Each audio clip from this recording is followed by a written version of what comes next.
Baik,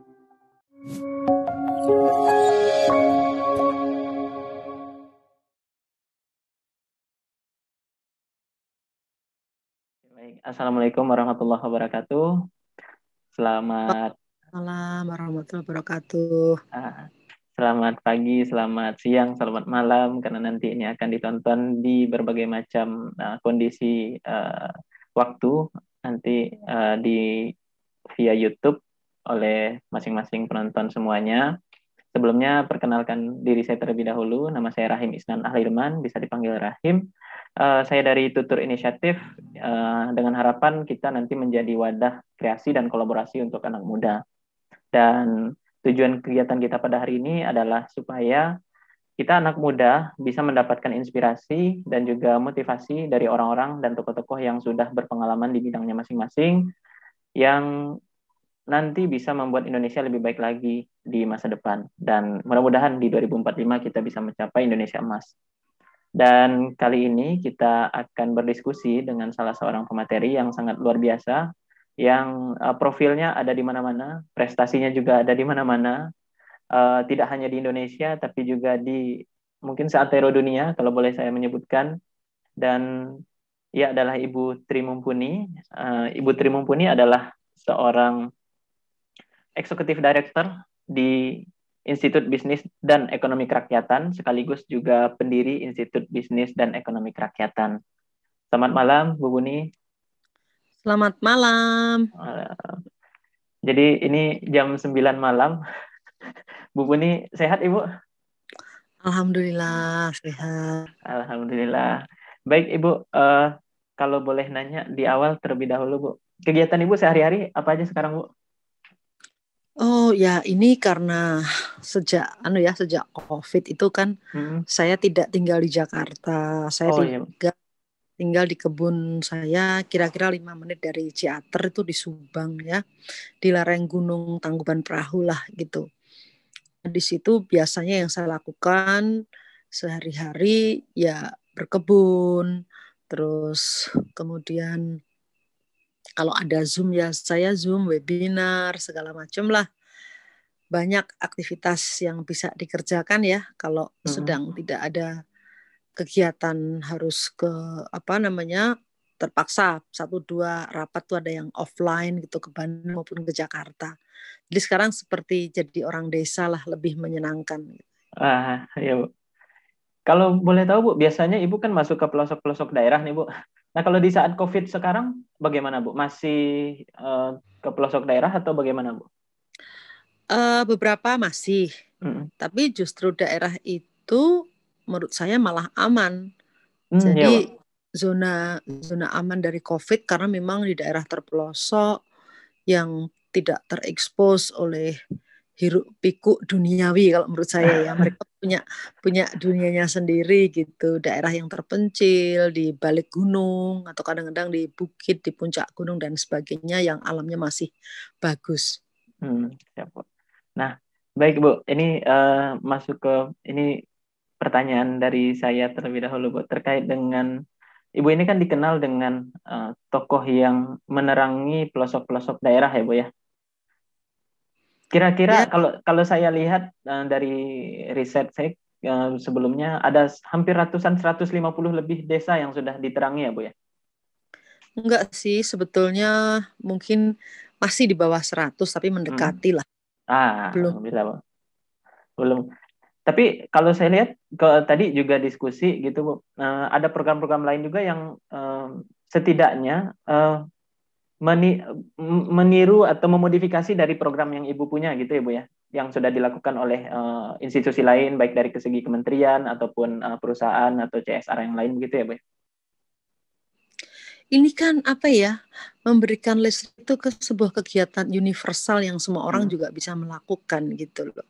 Saya pikir itu ya pekerjaan siapa saja gitu, Hmm. bahkan kita punya PLN yang Hmm. mampu melistriki lebih dari jauh lebih banyak tentunya karena dia sebagai institusi yang ditunjuk oleh pemerintah monopoli ya, yang Hmm. punya tugas harus membawa listrik kemanapun di seluruh bumi persada ini gitu, khusus Hmm. Indonesia ya.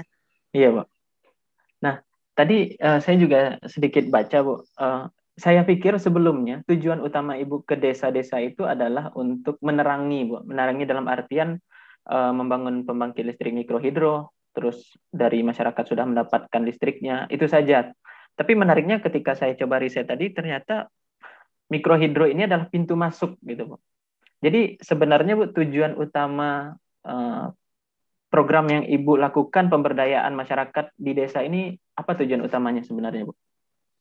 Gini Mas, kita ini kan dirahmati Allah ya, punya Hmm. kelebihan dalam arti ilmu, terus kemudian juga punya akses kemana-mana dibandingkan dari penduduk yang tinggal di daerah yang terpencil dan dalam kegelapan. Hmm. Jadi artinya dengan kemampuan dan posisi yang kita miliki, seharusnya kan kita memberi manfaat buat masyarakat sebanyak-banyaknya.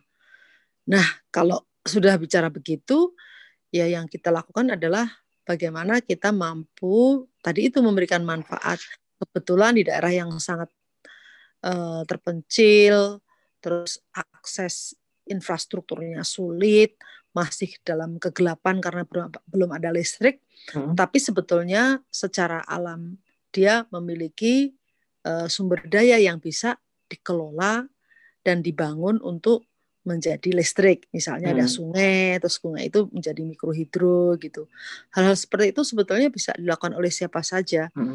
Tapi yang kita lakukan adalah kita tidak membangun hanya fisiknya saja. Hmm. Yang kita ingin bangun adalah manusianya. Caranya bagaimana? Justru melibatkan mereka dari perencanaan di awal untuk memahami kelebihan alam yang diberikan oleh Allah kepada desa tertentu gitu ya, dengan masyarakatnya diberi penyadaran dan diberi apa? Kalau bahasa saya itu pemberdayaan. Hmm. Mereka harus mampu untuk membangun dirinya sendiri. Jadi pembangunan yang baik itu adalah mampu menangkap, mengcapture ya passion atau greget dari masyarakat itu, energinya masyarakat dan imajinasi masyarakat untuk menjadi seperti apa sih nantinya ke depan desa dia, terus penduduknya ya Hmm. masyarakatnya. Nah, inilah kemudian saya katakan bahwa yang kita bangun itu literally energi, tapi lebih jauh dari itu adalah energi kemanusiaan, itu yang lebih penting. Masyarakat diberdayakan, dikuatkan, mampu membangun dirinya sendiri dengan memiliki listrik dalam hal ini, dan listrik itu menjadi alat untuk membangun ekonomi mereka. Sebab listrik itu adalah tulang punggung pembangunan ekonomi di desa. Kalau bicara pembangunan ekonomi harus ada energinya gitu.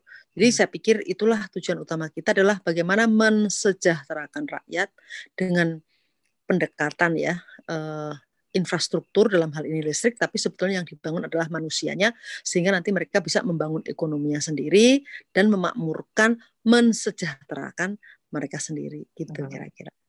Berarti secara secara konsep masyarakat yang ada di desa itu sebenarnya bukan objeknya begitu ya, Bu ya, tapi merupakan subjeknya sendiri ya, Bukanlah, Bu ya.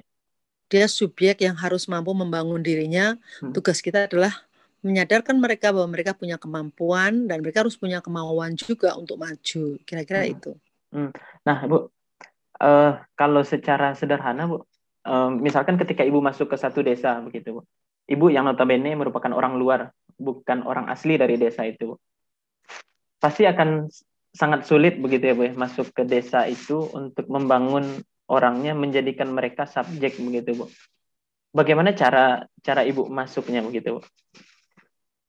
Kita punya namanya tim sosial Hmm. yang melakukan social engineering. Jadi yang kita lakukan adalah dalam tanda petik itu melakukan live in concept, tinggal dengan rakyat, menjadi Hmm. bagian dari mereka, bergaul ya, terus kalau bahasa yang paling pas itu diluted gitu ya, Wah. menyatu membaur dengan masyarakat, tidak ada beda antara kita sebagai pendatang maupun Hmm. rakyat sebagai orang lokal.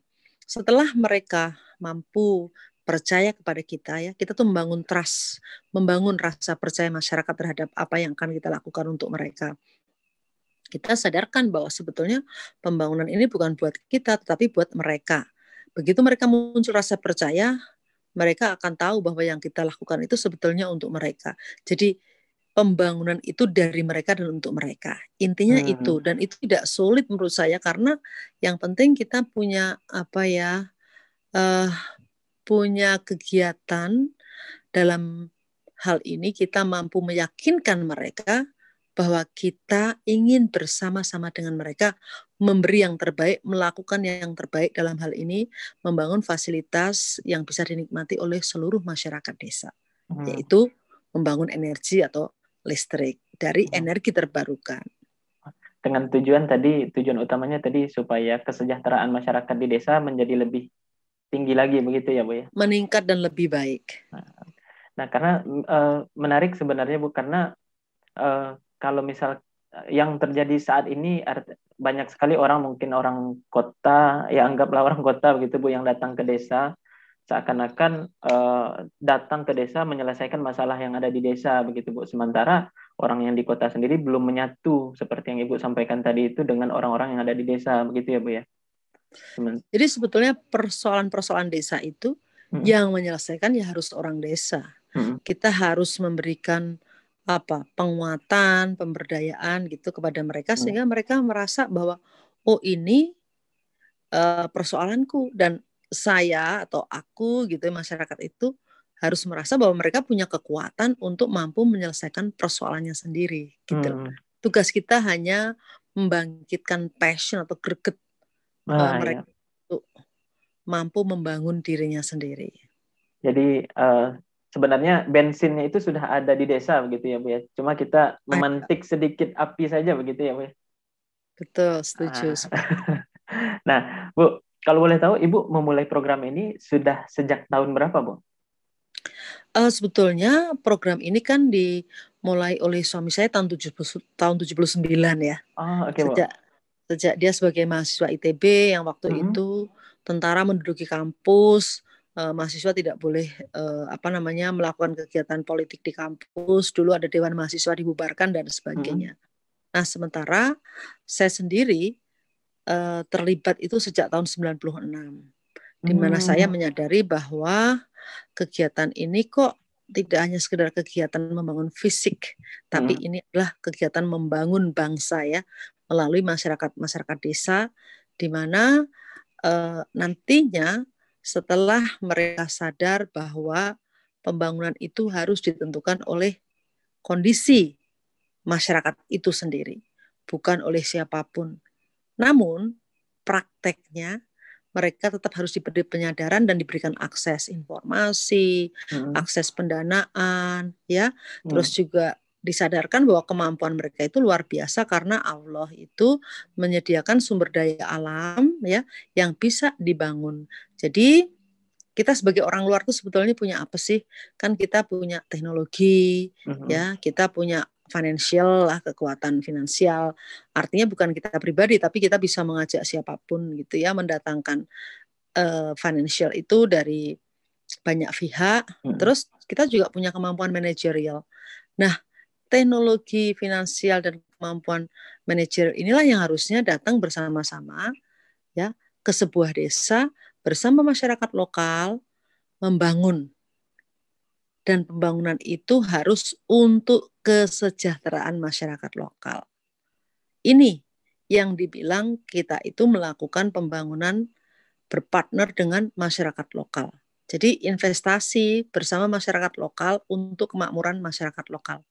Sementara mainstream itu biasanya financial, teknologi, dan kemampuan manajerial ini datang ke desa hanya mengambil sumber dayanya saja dan masyarakat ditinggalkan.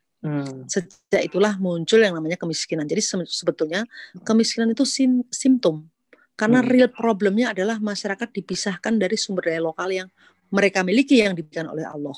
Tugas kita adalah merekoneksikan, menyambungkan kembali ya, kalau itu terjadi, menyambungkan masyarakat lokal dengan sumber daya lokal sehingga kemakmuran itu bisa nyata terjadi di desa dimanapun kegiatan ini berlangsung. Kira-kira itu. Nah, sederhananya membuat masyarakat desa mampu mengelola sumber daya yang mereka miliki, begitu ya Bu ya? Betul, bahasa sederhananya itu. Tetapi prosesnya memang berliku-liku Iya, karena benar, memang Bu. di sini ada kemampuan yang harus dibangkitkan, ada sumber daya yang harus dimunculkan gitu. Banyaklah faktornya. Namanya juga membangun manusia ya. Iya, Bu.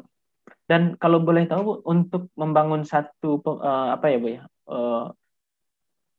Satu pembangkit listrik gitu, Bu. Sebenarnya kan kalau untuk tujuan utamanya membangun kesejahteraan masyarakat desa itu kan panjang banget waktunya gitu. Mungkin sekarang aja masih sedang proses begitu ya, Bu ya. Tapi Betul. kalau boleh tahu, Bu, untuk berapa sih durasi yang biasa Ibu lakukan dalam membangun satu desa itu begitu, Bu? Tergantung Hmm. tergantung dari kultur Oh iya, Bu. masyarakat setempat. Hmm. Ini saya boleh katakan ya, kalau kita bicara masyarakat Sumatera Barat itu Hmm. cepat banget dibangunnya. Karena apa?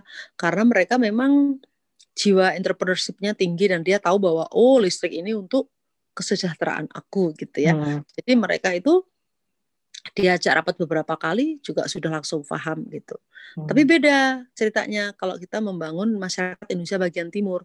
Bukan salah mereka, tapi memang mereka kan sudah terlalu Hmm. jauh ditinggalkan dari proses pembangunan bangsa ini. Gitu. Hmm. Jadi kalau di Papua, terus di NTT, ini kita perlu waktu lama. Saya bahkan pernah ya menyiapkan itu selama 5 tahun sampai proses pembangunan itu betul-betul bisa dirasakan dan dinikmati. Hmm. Artinya masyarakat muncul kesadaran bahwa ini semua pembangunan ini untuk saya gitu, Hmm. untuk saya orang desa, bukan untuk orang yang datang dan membangun. Gitu.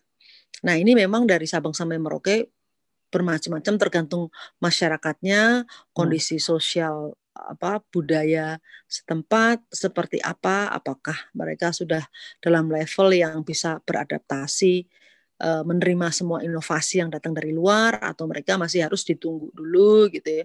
Kan Hmm. kalau kita melihat secara ilmiah ada sebuah kurva gitu namanya kurva Gauss, itu Hmm. ada kelompok masyarakat yang kira-kira 10% dari anggota desa itu orangnya sangat inovatif. Tapi juga ada Hmm. mungkin 5% yang sangat lagar. Lagar itu mau dia apa-apain, tetap dia tidak mau dan tidak bisa dibangun. Nah, Hmm. konsentrasi kita harusnya pada orang-orang yang inovatif. Sehingga nanti sisa dari masyarakat itu yang jumlahnya cukup besar ya 80%, Hmm. itu akan melihat bahwa yang inovatif itu ternyata memberikan keuntungan yang luar biasa untuk kemajuan desa. Orang akan langsung mengikuti Hmm. kelompok yang inovatif tadi. Gitu. Jadi ini Ah. seninya luar biasa. Membangun manusia itu sebuah seni kok kalau menurut saya. Hmm. Yang Jadi, harus betul-betul difahami. iya, Bu. Jadi rekayasa sosial yang sebenarnya Ibu bikin tadi itu adalah mengembangkan yang orang-orang yang inovatif yang 10% tadi itu ya, Bu, yang ada di desa, dengan harapan Betul. ini akan menjadi contoh dan diikuti oleh 80% yang lainnya begitu ya, Bu ya. Sepakat kira-kira itu. Kita ya mengatakan bahwa kita berproses bersama. Kalau Mm-mm. rekayasa itu kesannya kan hal-hal yang negatif gitu ya. Iya, Jadi Bu. kita berproses bersama untuk memberi yang terbaik Mm-mm. bersama-sama dengan masyarakat setempat. Nah, tadi Ibu menyebutkan contoh sederhana, tadi Ibu menyampaikan ya, Indonesia suku bangsa macam-macam, kulturnya beda-beda, sifatnya juga beda-beda gitu, Bu ya, Bu. Dan untuk durasi Betul, untuk membangun desa itu beda-beda sendiri begitu ya, Bu ya. Tadi Ibu betul. Itu menyem hmm? ada uniqueness. Allah itu menciptakan semua manusia ya, per individu Hmm. saja penuh uniqueness. Apalagi ini uniqueness dari satu orang ke orang lain yang berbeda. Dan itu semua bersatu, sehingga kita harus betul-betul paham uniqueness masing-masing individu di dalam sebuah kerangka yang disebut masyarakat tadi itu. Hmm. Disinilah kita harus betul-betul pandai melihat. Dan saya yakin Indonesia yang kaya raya ini dengan kebinekaannya, setiap kelompok masyarakat berbeda satu dengan yang lain. Hmm. Nah, dan Ibu tadi sempat menyebutkan angka 5 tahun begitu, Bu, untuk membangun satu desa begitu ya, Bu ya. Kalau boleh tahu juga, Bu, setelah Ibu meninggalkan desa yang sudah dipicu untuk mereka bisa membangun desa mereka sendiri, sekarang bagaimana, Bu? Apakah tetap berjalan atau adakah tantangannya, Bu? Loh, kita itu kan waktu masuk ke desa itu kita sebagai eksternal aktivator ya, Hmm. orang luar gitu yang diluted Iya, Bu. untuk menjadi bagian dari masyarakat. Hmm. Tugas kita sebetulnya menyiapkan internal aktivator, Hmm. menyiapkan local champion. menyiapkan orang lokal yang nantinya itu menjadi penggerak. Nah, ini biasanya ya kita bisa pergi atau phasing out setelah kita mendapatkan orang lokal yang nanti mampu mengatasi semua persoalan-persoalan itu bersama masyarakat yang lainnya. Jadi ada penggerak lokal. Ini harus kita siapkan sebelum kita meninggalkan daerah tertentu gitu. Ya, Bu. Nah, tadi Ibu kembali ke yang 5 tahun tadi itu, Bu, untuk menyiapkan desa tadi itu, Bu. Apa sih yang membuat ya 5 tahun Ibu menyiapkan satu desa, dan Ibu mulai tadi, dan sebenarnya Bu Pun ini sebenarnya tidak bisa dipisah dengan Pak Iskandar ya, Bu ya. Betul. Nah, dan tadi sudah dimulai 1970-an, lebih tua daripada saya, Bu. Nah, jadi apa sih yang membuat Ibu dan Pak Iskandar tetap konsisten sampai sekarang, Bu? Mas, berbuat untuk orang lain itu membuat kita menjadi ketagihan ya, addicted gitu loh. Melihat orang bahagia, melihat orang mendapatkan manfaat, bisa hidup lebih baik, itu kebahagiaannya tidak bisa dinilai dengan materi seberapapun besar gitu ya. Nah, ini saya pikir ya kalau saya mengatakan kegiatan kita ini seperti perjalanan spiritual gitu, bahwa kita bisa bermanfaat ya. Khairun nas anfa'uhum linas. Sebaik-baik manusia itu memberi manfaat buat orang lain, dan bismillah ya, Iya, mudah-mudahan Bu. kita konsisten di jalan ini, dan saya Amin. bersyukur bahwa sampai sekarang kita masih menekuni jalan ini. Nah, ya, Bu. Nah, kalau boleh tahu, tadi Ibu menyebutkan sudah ketagihan begitu ya, Bu ya. Sudah ketagihan melihat orang bahagia ketika desanya sudah kembali, sudah maju begitu ya, Bu ya. Betul. Sebelum itu, Bu, dari mana sih Ibu mendapatkan nilai-nilai yang seperti ini begitu, Bu? Nilai-nilai apa, terjun ke desa, membangun internal aktivator tadi itu, Bu. Pengajaran dari mana Ibu dapatkan sehingga Ibu bisa menjadi seperti yang sekarang begitu, Bu?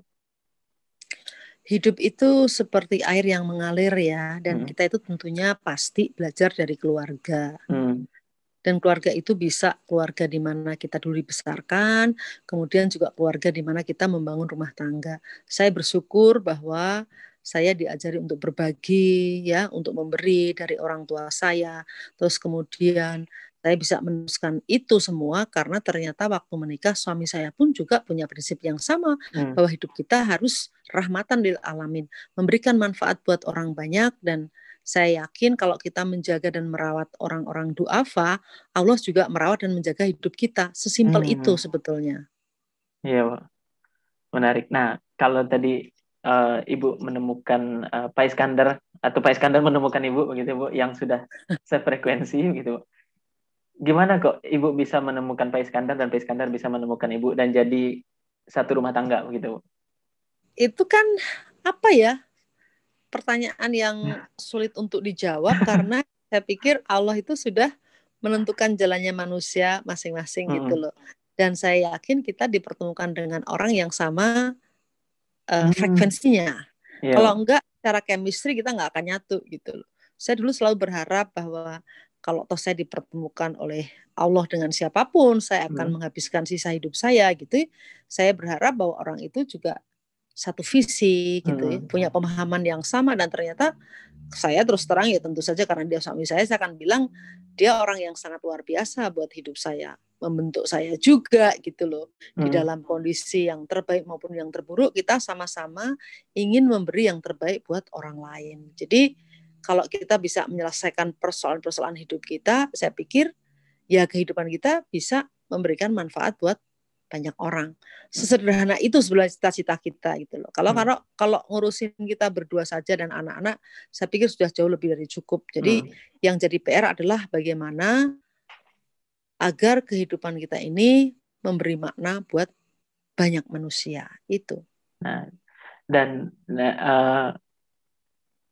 berarti kalau misalkan dari hitungan tahun, Bu, berarti Ibu memulai gerakan dengan suami ini ya mungkin sejak Ibu mulai menikah, mungkin sebelum menikah begitu ya, Bu ya? Sebelum menikah kita masing-masing memang punya kegiatan sosial. Suami saya kebetulan dia tadi itu karena Hmm. di ITB kampus diduduki tentara, dia terpaksa harus ke desa. Dia Hmm. mulai dengan ya dulu sering ke pesantren-pesantren gitu Hmm. ya, cerita membuat air bersih, pompa tali, memudahkan akses pesantren kepada hal-hal ya air bersih, pemenuhan air bersih, terus yang lain-lain itu.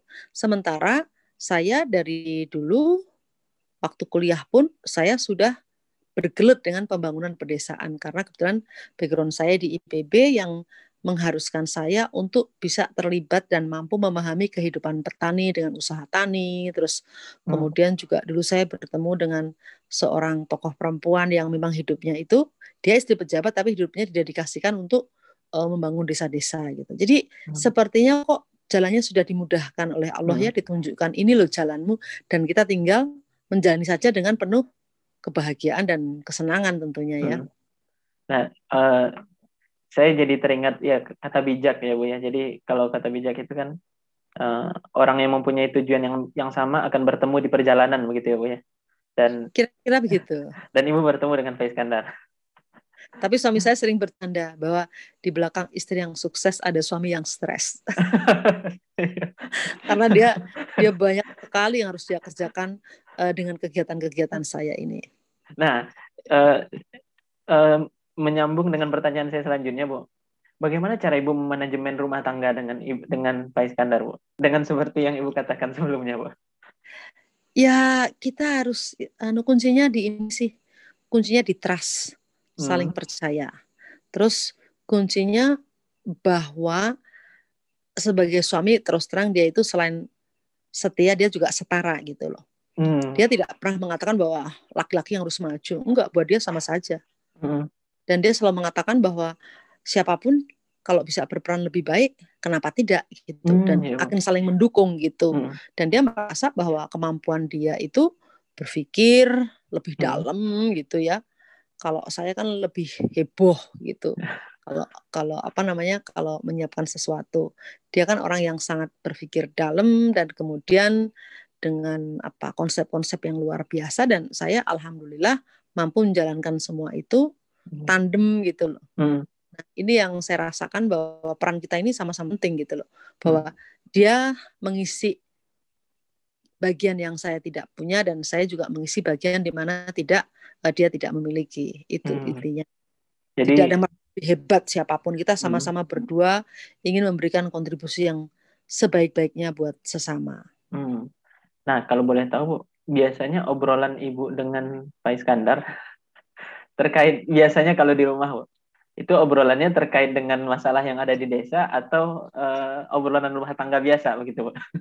Wah, kalau orang yang pernah banyak tuh anak-anak mahasiswa atau siapapun sering nginep di rumah kita itu mungkin Hah? peningkat di meja makan dimanapun Hmm. kita tuh obrolannya pasti berat banget gitu loh. Membahas teori ini, teori itu. Hah? Nah, teori pembangunan di negara ini, negara Hmm. itu, terus kemudian yang terbaik seperti apa, sintesis dari semua perjalanan itu ya, ternyata Hmm. kita kan menemukan hal-hal yang terbaik yang bisa kita aplikasikan dan ada hal-hal yang kurang baik gitu. Nah, sekarang karena mungkin kita sudah ini ya di atas 50 tahun, Hmm. saya mendekati 60 dan beliau sudah di atas 60. Hmm. Diskusi kita ini ya itu tadi spiritual journey. Hmm. Jadi kalau dia itu lagi tergila-gila dengan orang namanya Bruce Lipton gitu ya. Hmm. Dia wah kerjanya ya setiap hari ngeliat itu terus dibahas. Terus nanti bicara soal kesehatan. Macam-macam lah. Banyak banyak sekali TEDx gitu yang dilihat Hmm. terus kita otak kiri, otak kanan, terus juga apa namanya itu fungsi masing-masing seperti apa dan bagaimana Hmm. yang tadi saya katakan mengajari orang untuk melakukan perjalanan ke dalam dan kebetulan kita berdua ini melakukan kegiatan yang namanya patriot energi, Hmm. Iya, Bu. patriot, patriot negeri, kemudian Hmm. patriot desa segala macam yang kita ingin mendekonstruksi cara berpikir anak-anak muda Hmm. yang mana mereka mendapatkan pendidikan formal itu pendidikan keluar gitu ya. Hmm. Lebih kepada explore. Padahal sebagai manusia kita juga harus implore melihat ke dalam, melakukan perjalanan ke dalam. Allah memberikan kita otak, logika, tapi juga hati. Tapi pendidikan formal hanya mengasah otak kita selama ini. Kita lupa bahwa kolbu atau rasa ya, atau hati itu juga harus diasah dengan cara masing-masing yang tadi saya katakan kita punya keunikan masing-masing, uniqueness dari manusia. Nah, hal-hal seperti ini yang kemudian di dalam pelatihan itu ada sebuah dekonstruksi cara berpikir, perubahan paradigma ya, bahwa hidup itu harus memikirkan kepada orang-orang yang termarginalkan, orang-orang yang selama ini terpinggirkan, kaum duafa. Nah, hal seperti ini kan harus dikenal oleh anak-anak muda sehingga mereka tahu bahwa pembangunan itu tidak hanya mengejar ekonomi saja, pertumbuhan ekonomi, tapi juga berpikir bagaimana carrying capacity, daya dukung alam ya. Kita tidak menzolimi alam karena kalau kita merusak alam, rusaklah kehidupan manusia gitu. Jadi banyak hal diskusinya itu pokoknya saya tuh kadang-kadang ini ya memang terus jadi kehidupan sehari jadi merasa ringan gitu. Tapi buat orang yang mendengarkan, Masya Allah ini kok nggak ada sama sekali ini ya yang menurut beberapa orang sih yang ringan-ringan. Padahal buat kita itu hal yang biasa. Bahkan kita kalau berkunjung ke rumah sahabat gitu, yang kita diskusikan juga bagaimana ini pembangunan manusia di Indonesia itu step-stepnya seperti apa. Dan kebetulan teman-teman kita juga ada lah yang bergerak di bidang pembangunan manusia dari mulai menyiapkan manusia. Sebenarnya menyiapkan yang paling bagus itu menyiapkan pasangan di Republik ini, bahwa menikah itu ada sebuah tanggung jawab besar yang menyiapkan generasi muda yang bisa nanti membangun bangsa ini. Bukan sebagai menikah itu status sosial saja, apalagi nanti punya anak gitu. Jadi menyiapkan anak-anak itu dari mulai sejak di perut ibunya, umur 4 bulan, sampai nanti itu umur 7 tahun, di mana sistem thinking dari mulai bayi sampai balita itu mulai di-develop, terbentuk dengan baik. Lah kalau ini nggak disiapkan oleh perempuan yang menikah saja, asal punya anak saja, rusak negara ini gitu loh. Jadi bicara sampai sedetail itu gitu. Jadi banyak sekali topiknya. Terus apalagi nanti membahas kesehatan manusia itu juga dari mulai makanan itu seperti apa. Terus kita sampai bicara mass body index ya, MBI gitu. Kalau mau umurnya panjang, selain memang udah dari Allah, tapi sebagai manusia kita harus menjaga makanan, menjaga pola hidup yang sehat, olahraga gitu. Kayak suami saya itu pasti bisa dipastikan setiap hari dia berusaha untuk 10.000 langkah gitu ya. Dia bangun tidur habis sholat subuh, dia akan keliling. Dan kita dirahmati Allah di sini, kita tinggal di sekitar gunung perkebunan teh lah. Jadi ada bukit-bukit ya, bisa ada hutan segala macam, enak gitu. Jadi macam-macam pokoknya bahasanya. Orang pening saja kalau gitu. Nah, tadi menarik yang Ibu katakan bahwa ya menikah itu tidak hanya sekedar menikah saja gitu ya, Bu. Mungkin kalau dilihat dari mungkin hampir semua pendidikan lah, misalkan Ibu dan semua orang dan juga saya begitu, Bu.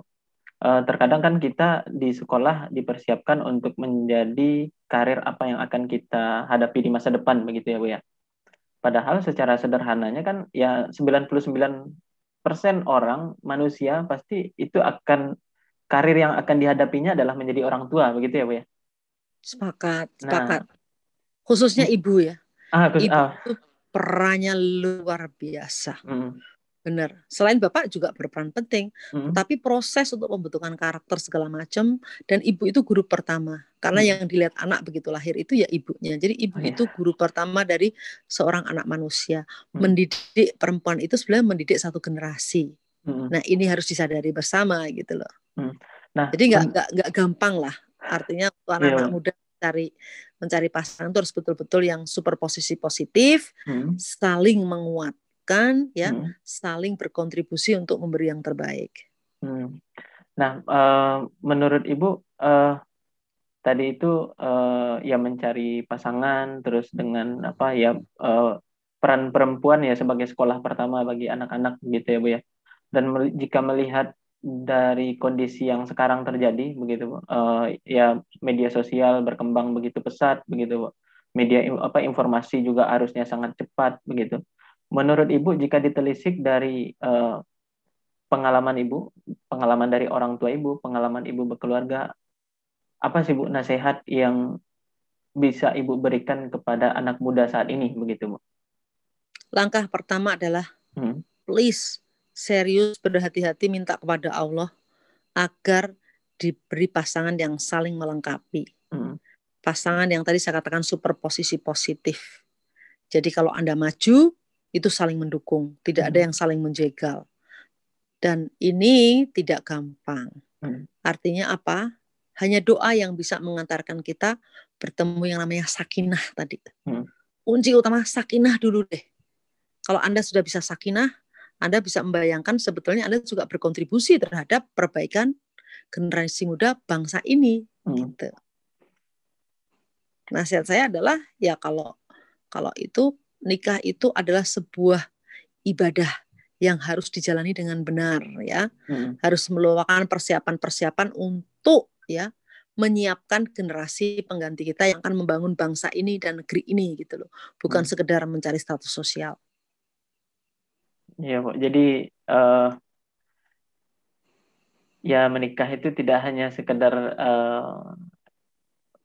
sekedar seremonial ataupun tidak hanya penyatuan keluarga saja, tapi lebih daripada itu yang merupakan ibadah begitu ya, Bu ya. Yang pahalanya mungkin terus-menerus begitu ya, Bu ya. Yang tidak Dan pernah keluarga putus. harus punya visi ya. Keluarga itu harus membangun visi. Ini penting. Dan visi itulah yang nantinya mampu membuat keluarga itu menjadi bermanfaat dan berkontribusi terhadap terbentuknya sebuah bangsa. Apakah menjadi bangsa yang besar atau bangsa yang amburadul, itu dari setiap keluarga, individu-individu, pasangan-pasangan yang nanti akan membentuk negara ini seperti apa. Jadi membangun Indonesia ini sebetulnya ya seperti membuat bangunan gitu ya. Keluarga itu harus menjadi kunci sentral. Jadi kalau saya bilang desa itu ya, pembangunan yang bagus itu, bangunan megah itu kan dari batu bata yang tersusun dengan rapih. Dan batu bata itu kan desanya kalau saya bilang. Tapi sebenarnya desa itu di dalamnya adalah keluarga. Keluarga itu inti dari Indonesia ke depan mau seperti apa. Karena pembangunan awal manusia ya di keluarga.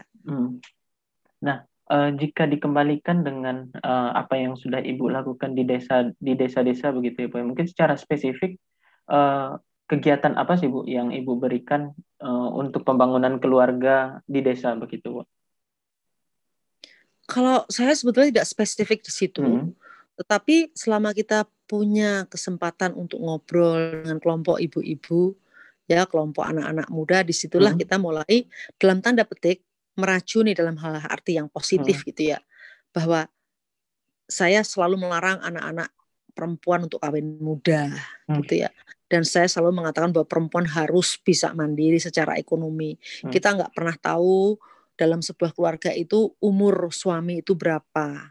Ya kalau yang diambil perempuannya dulu oke. Tapi laki-laki maupun perempuan harus sama-sama kuat. Jangan sampai nanti lelaki meninggal, kemudian perempuan tidak punya pegangan apa-apa dan menjadi beban buat masyarakat. Ini kan berbahaya gitu ya.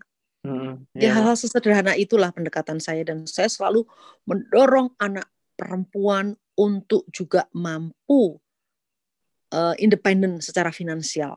Jadi jangan hanya menggantungkan pada laki-laki.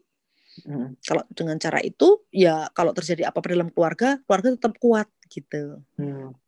Iya, Bu. Jadi saling mengisi, baik suami ataupun istri juga mempunyai perannya masing-masing di keluarga dan perannya sama-sama penting begitu ya, Bu. Tidak ada yang lebih tinggi daripada yang lain.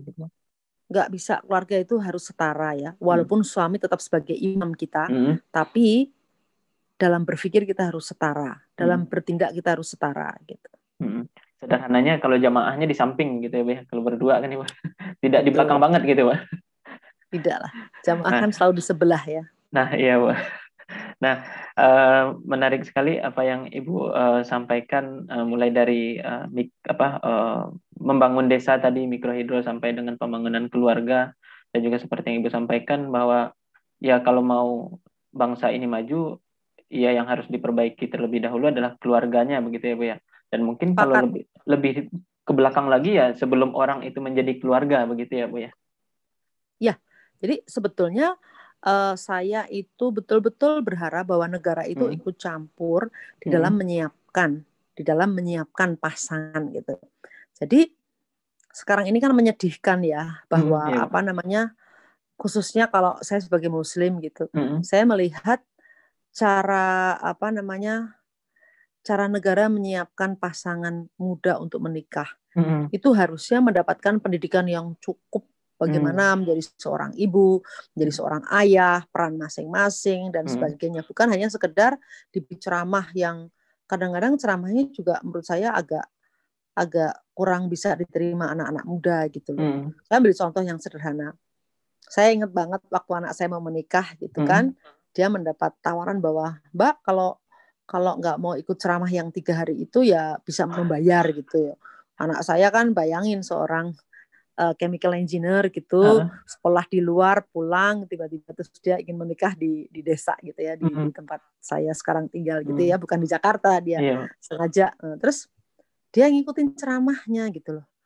Bisa bayangkan nggak sih anak perempuan yang sekolah di luar negeri pulang gitu ya dengan segala pemikiran menjadi pembaharu gitu, Mm-mm. tiba-tiba ketemu orang yang menasihati bahwa dia sama calon suaminya dinasihati bahwa kalau nanti masakan istrimu tidak enak itu istrimu bisa dipukul, pokoknya berhak untuk dipukul gitu. Ini apa gitu? Jadi ini sama sekali bukan, Iya. nggak membangun sama sekali gitu. Sudah jauh Mm-mm. visinya dari si anak-anak muda itu. Jadi Mm-mm. pembenahan buat saya, pembenahan dari kementerian terkait yang Mm-mm. ngurusi calon apa namanya, calon-calon yang akan menikah apapun Mm-mm. agamanya itu harus betul-betul nasihat yang bermanfaat, bermutu, Mm-mm. apa ya, memberikan bekal yang memang sangat diperlukan untuk pasangan muda gitu. Mm-mm. Jadi upgrade-nya itu luar biasa gitu loh. Mm-mm. Upgrade untuk mengisi apa namanya, mengisi dan membekali calon-calon keluarga baru ini, karena Mm-mm. keluarga adalah inti dari kekuatan sebuah bangsa gitu. Mm-mm. Nah kalau yang menasihati saja ternyata juga tidak jelas visinya, Mm. what can you expect gitu loh? Apa yang kamu Iya. harapkan dari pasangan muda tersebut gitu loh? Mm. Ini kamu bisa bayangkan ya, kalau Mm. bayangkan kalau itu anak-anak muda yang punya intelektualitas yang cukup gitu, mungkin dia udahlah nyari aja di buku-buku, terus Mm. mungkin juga nasihat dari orang tuanya dan sebagainya. Bayangkan kalau dia dari keluarga yang sangat sederhana Mm. dari segi pendidikan, dia nggak ngerti apa-apa, mungkin orang tuanya juga nggak mendidik karena mungkin kesulitan ekonomi dan sebagainya gitu. Terus uh, dia mendapatkan nasihat yang buat saya itu ajaib lah ya. Mm. Nasihat yang ajaib itu, terus bahkan mungkin juga udahlah bayar aja daripada ikut-ikutan sesi yang memusingkan selama 3 hari gitu. Jadi ini masih banyak yang harus dibenahi di negeri Mm. ini menurut saya. Iya, Bu. Apalagi menarik sekali yang Ibu sampaikan tadi, apalagi sejak mulai pandemi masuk ke Indonesia begitu, Bu. Diterapkannya kerja dari rumah, work from home gitu. Dan ya selain dari berita positifnya banyak yang orang yang terjangkit COVID-19, di lain itu juga tingkat perceraian juga makin tinggi begitu, Bu. Ya Ya mirisnya. karena gini ya, Mm. dulu yang korban tuh memang perempuan dalam hal ini. Iya, Bu. Mm.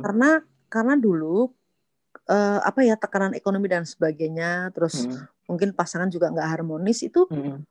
bisa dihindari dengan kalau dia bekerja, Mm. karena kan ketemu suami istri itu Eh, ketemunya kan hanya mungkin malam hari, Malam hari, iya masing-masing benar, Bu. sibuk segala macam. Mm. Anda bisa bayangkan pasangan yang sudah tidak harmonis, Mm. uh, dia harus Mm. menghadapi keseharian 24 jam Iya, bersama-sama. Bu. Kalau beda banget, kalau saya sama suami saya 24 jam terus bareng karena memang kehidupan Eh, kita bersama. Saya tidak bisa membayangkan teman-teman yang mm. suka bercerita bahwa oh, udahlah yang penting pokoknya ketemu malam itu ya Mm. semuanya baik-baik saja, toh keesokan harinya kita sudah punya kehidupan kita masing-masing, Mm. paling-paling nanti di weekend. Masya Allah, saya dengar gitu ya. Begitu ada pandemi ini kan mau nggak mau yang apa ya, yang selama ini menghindar Mm. dari polemik ya dalam Iya. keluarga, terus dengan berapa namanya, bersembunyi di balik karir yang luar Mm. biasa, dia sibuk di luar, pulang udah tinggal capek tidur, Mm. kan ya nggak bisa. Nah disitulah kemudian muncul konflik-konflik, Mm. dan ya apa boleh buat, konflik tidak bisa diatasi ya mereka memilih untuk berbahagia di apa namanya, di pihak masing-masing. Itu Mm. sedih sekali saya kalau mendengar Iya. kisah-kisah seperti itu, dan itu banyak terjadi ya. Iya, Bu. Apalagi ya pas saat mulai pandemi masuk, saya juga terdampak yang kerja dari rumah, Bu. dan memang berasa begitu Bu. Yang waktu aktifnya kita siang gitu Bu, yang biasanya di kantor, dan ini kita di rumah gitu bekerja sambil anak main-main gitu kan, dan sambil anak juga ganggu-ganggu dikit begitu kan. Ya, di awal-awal memang agak terasa berat begitu. Karena memang yang biasanya kita di kantor gitu Bu, tidak ada ya ketemu interaksi dengan ya teman-teman kantor gitu, dan ini sekarang harus di rumah semuanya begitu Bu. Iya, Nah, 24 jam loh Anda bayangkan. iya Bu. Nah, ini Bu, untuk menutup diskusi kita pada malam hari ini Bu, eh, apa sih Bu closing statement Ibu kepada terutama kepada anak muda yang akan berkeluarga, yang akan mempunyai anak nanti di masa depan, yang tentu akan menjadi pilar terpenting lah dalam pembangunan bangsa di masa depan begitu Bu. Kalau saya boleh ini ya, Hmm. ya menyarankanlah sebagai seorang ibu, sebagai Hmm. orang tua gitu ya, bahwa menikah itu perlu persiapan lahir batin ya, Hmm.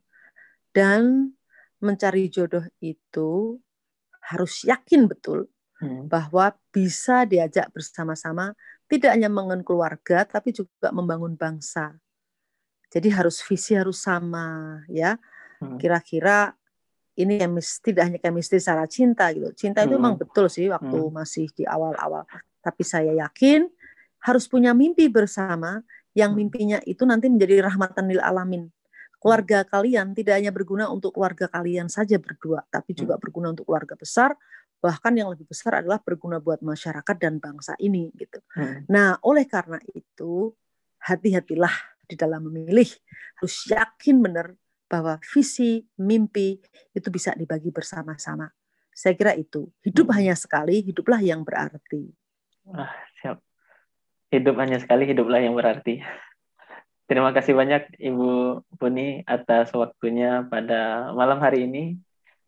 Siangnya Ibu berpuasa, malam harinya Ibu habis sholat tarawih, dan juga ikut diskusi di usia yang ya secara usia mungkin tua, tetapi secara semangat saya lihat masih muda.